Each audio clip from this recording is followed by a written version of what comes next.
You always need to check the framing before you start installing any of your material. That's only a 1/4 inch overhang on this rake edge. What kind of problems can that cause? Let me show you.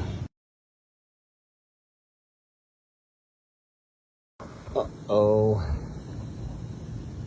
Well, that's not good. How would it look on top? Yeah, something like not good. So let's fix it. Of course, after we cut it, we'll have to nail it down for them.